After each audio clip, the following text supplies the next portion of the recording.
এদিকে এবার ডক্টর ইউনূসের উপর কঠিনভাবে খেপেছে বিএনপি। আর ক্ষমতায় টিকবে না এই সরকার। ডক্টর ইউনূসকে জাপান থেকে আর বাংলাদেশে ঢুকতে দিবে না বিএনপি থেকে। এবার ডক্টর ইউনূসকে সরাসরি হুঁশিয়ারি দিল বিএনপি নেতাকর্মীরা। ডিসেম্বরের নির্বাচনের ডেডলাইন ঘোষণা না করলে ডক্টর ইউনূসকে ডেডলাইন দেখাবে বিএনপি। ডিসেম্বরের মধ্যে নির্বাচন হতে হবে। আপনি ডেট যদি না দিতে পারেন আমরা একটু অপেক্ষা করব, তাহলে আমরা ডেট দিয়ে দেব। আমরা ডেট দিয়ে দেব। সবার আগে বাংলাদেশ। বলেন তো একবার, সবার আগে। একটা শব্দের মধ্যে পুরা লক্ষ্যটা কিভাবে জনাব তারেক রহমান সাহেব উচ্চারণ করেছে, সবার আগে বাংলাদেশ। আর এরা সবার আগে গ্রামীণ ব্যাংক। হ্যালো, কি আপনি নাকি 5ই আগস্টে বাথরুমে লুকাইছিলেন? হ্যাঁ মানে বাথরুমে লুকিয়েছিলাম। আবার মিথ্যে কথা বলে। আরে মিথ্যা না, সত্যি বলছি। আমাকে আন্দোলনকারীরাই বাঁচিয়েছে। তাই নাকি? আপনার এখনো মনে হচ্ছে যে আপনি যা বলছেন আমরা সব বিশ্বাস করছি?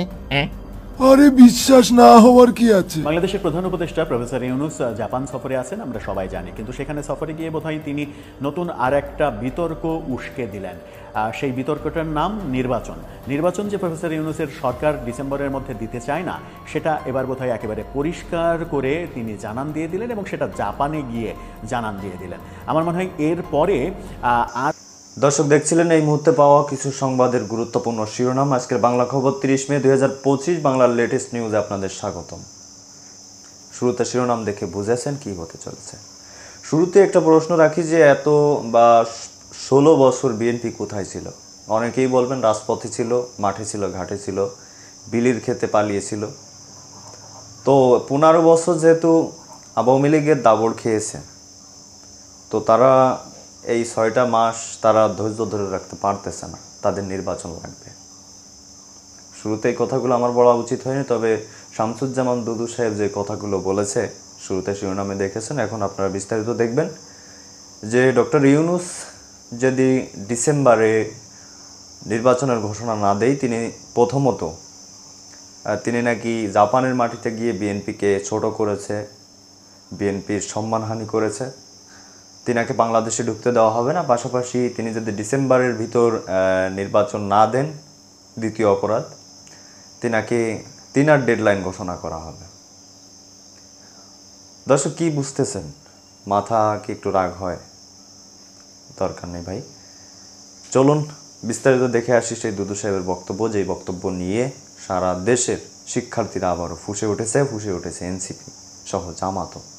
দর্শক কথা না বাড়িয়ে চলুন আমরা দেখে আসি বিস্তারিত প্রতিবেদনগুলো। আশা করি সঙ্গেই থাকবেন এবং এই বিষয়ে আপনাদের মতামত জানাবেন। আসলে নব্য আওয়ামী লীগ বা যেটাই বলেন সেটা কিন্তু বিএনপির মধ্যে দেখা যাচ্ছে, আপনারা অনেকেই কমেন্টে বলেছেন।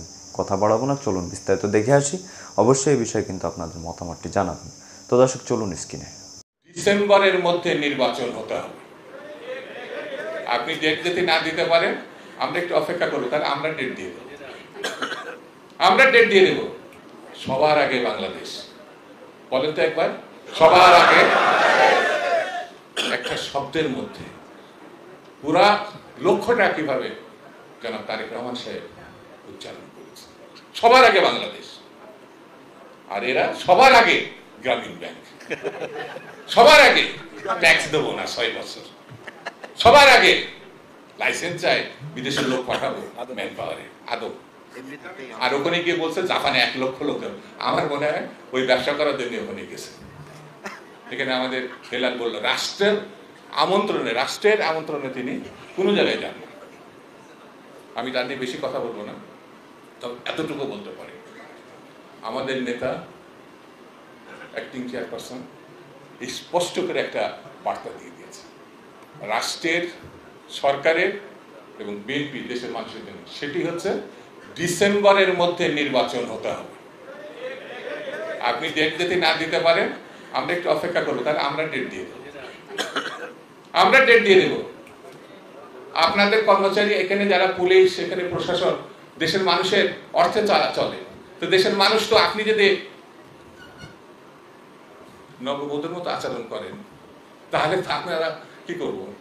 এখন তো আমাদের একটা ডেট তো দরকার দরকার না।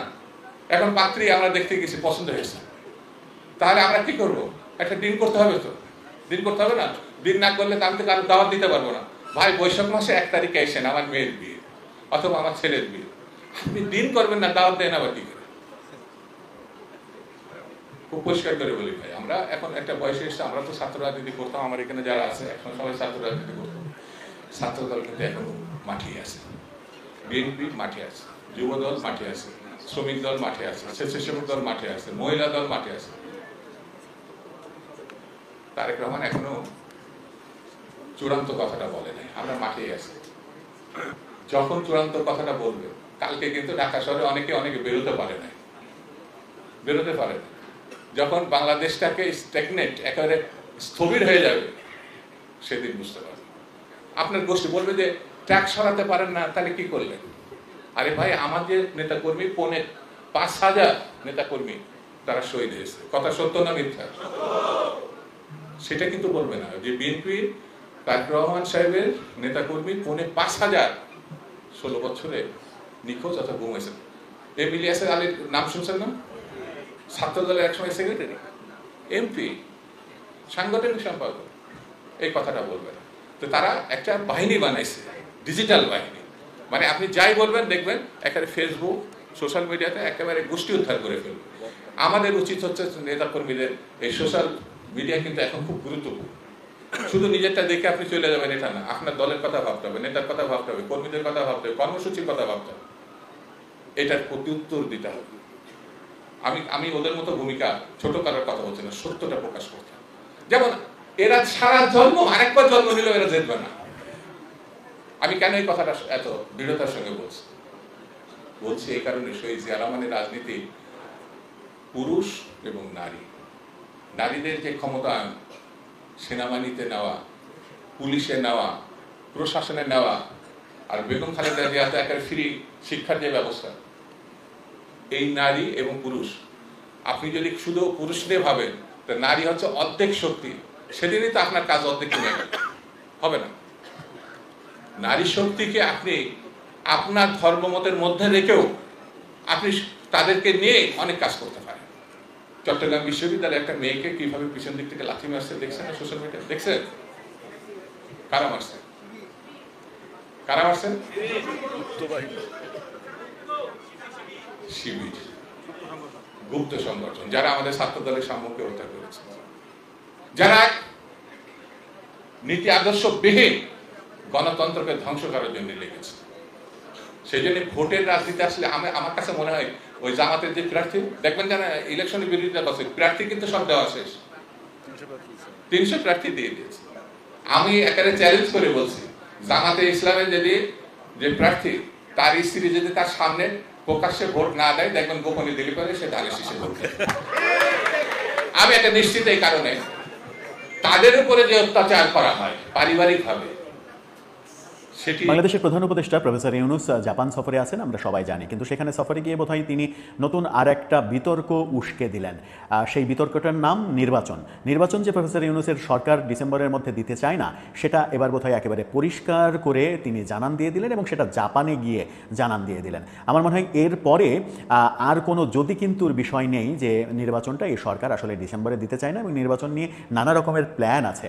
প্রফেসর ইউনূসকে যারা বুদ্ধি পরামর্শ দিচ্ছেন, তারা আদতে যে কোনো মূল্যে নির্বাচন পেছাতে চায়, সেই কথারই প্রতিধ্বনি প্রফেসর ইউনূসের কথাতে ফুটে উঠল।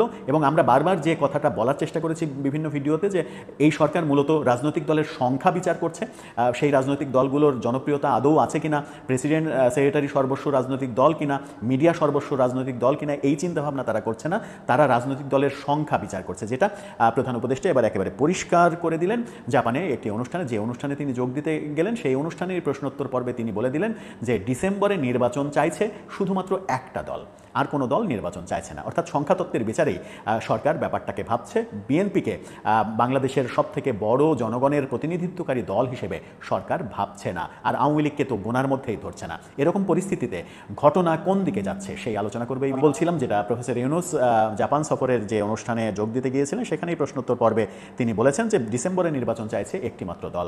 খবরের প্রথম আলোর দেয়া শিরোনামটা আপনারা দেখে নিতে পারেন।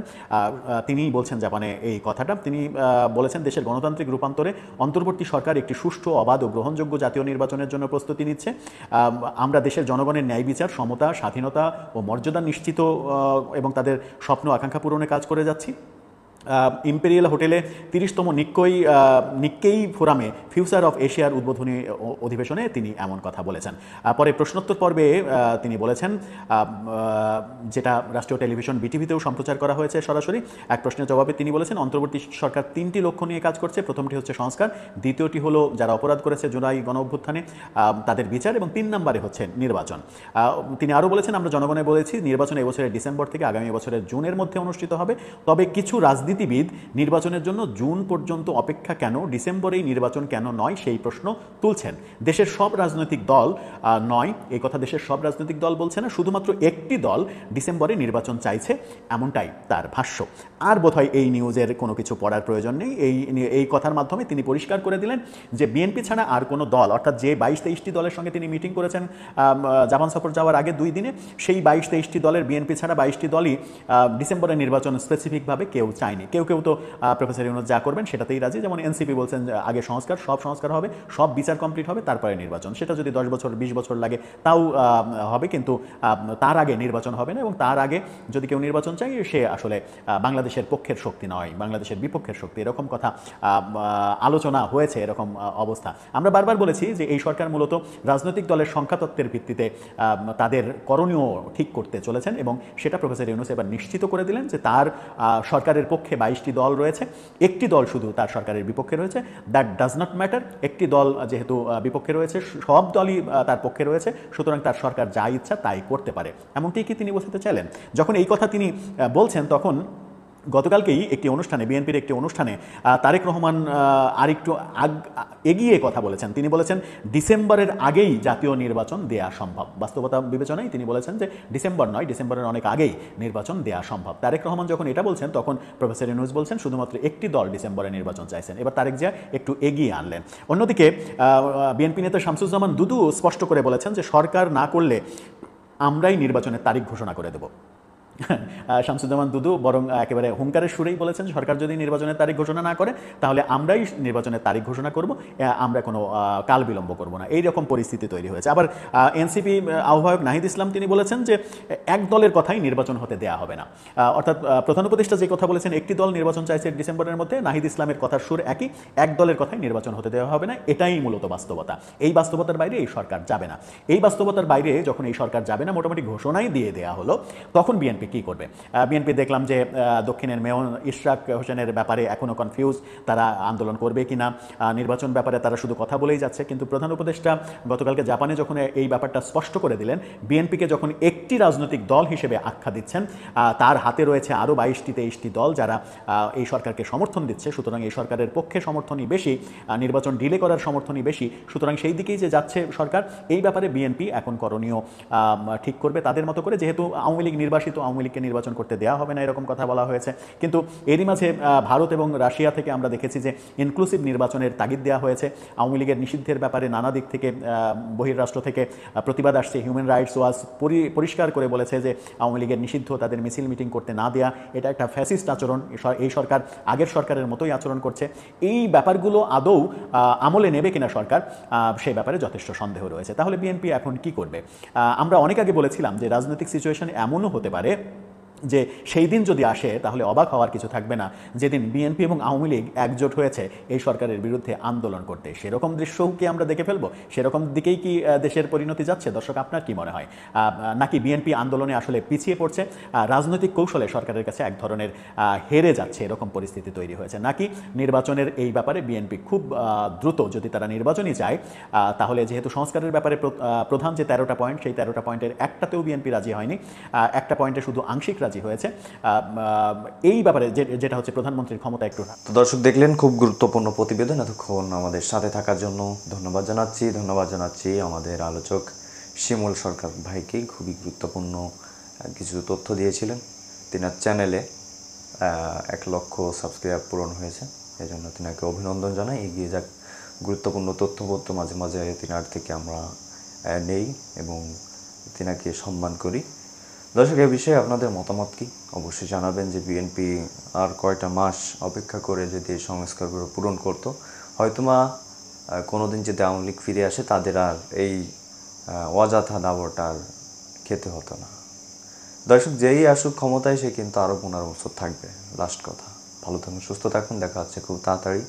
ভিডিওটি ভালো লাগলে শেয়ার করবেন, আর যদি ভালো লেগে থাকে তাহলে লাইক কমেন্ট শেয়ার করবেন এবং পরবর্তী আপডেটগুলো পেতে চ্যানেলটি সাবস্ক্রাইব করে রাখবেন। ধন্যবাদ সবাই।